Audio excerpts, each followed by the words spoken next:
Hey guys, Agent Randall here, and I'm in a vacant home, but one of our agents, Rhonda, asked a great question this morning.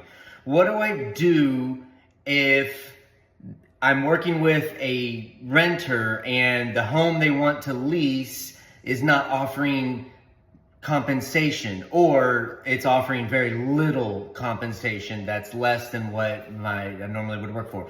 So let's tackle that real quick. I got two options for you, really. Number one is you should still do a consultation with a client if you're going to be working with them to lease a home. They need to understand the process and you need to go over that. It's a great time to get the application pre-filled, all of that good stuff, collect documents and everything that you need to slam dunk that file. But at that point, you're going to know their price range. And my recommendation to you and to every one of you is to come up with what your minimum service fee is. What is the least amount that you will work for with the client? You could do this on sales and you can do it on rentals. So let's just use, for example, for the rental purposes, $1,000. Like, you will not work with anyone if you make less than $1,000. And if it is going to be less than $1,000, then they would make up the difference of that. So you approach them and just say, look, my minimum service fee is $1,000.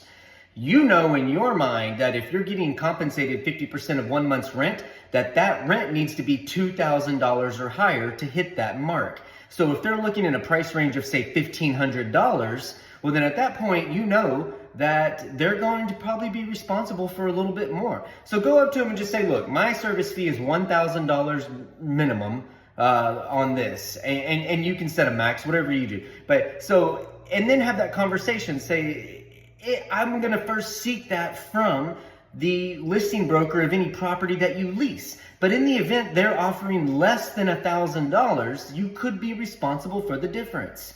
And you give that to them up front. And then when you're showing them properties, you will bring that up. If you look at a property in MLS and you call that listing broker and they're not offering compensation, or maybe they're only offering $250, but then you do need to have that conversation with the tenant before you go show that home. Say, look, they're only offering $250. If you lease this place, you would be responsible for the additional $750. How would you like to proceed? Do you want to move forward with this one or what? Do you even want to look at it?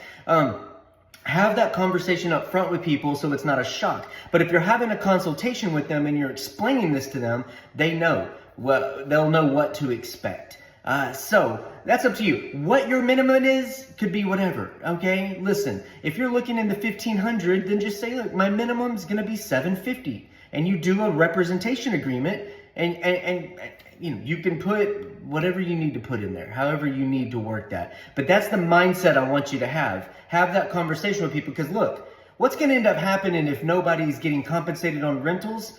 You're not going to want to do them. So what's in the best interest of the client?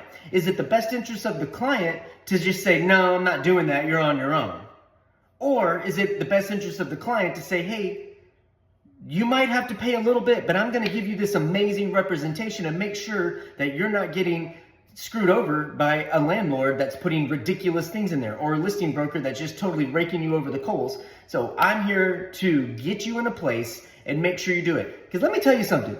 There's a lot of pain in the rental market. A lot of pain with renters constantly getting denied, not getting looked at, application fees being taken. You can alleviate a lot of that pain and a lot of stress. And I'm willing to bet that your clients will pay you at least your minimum fee for that.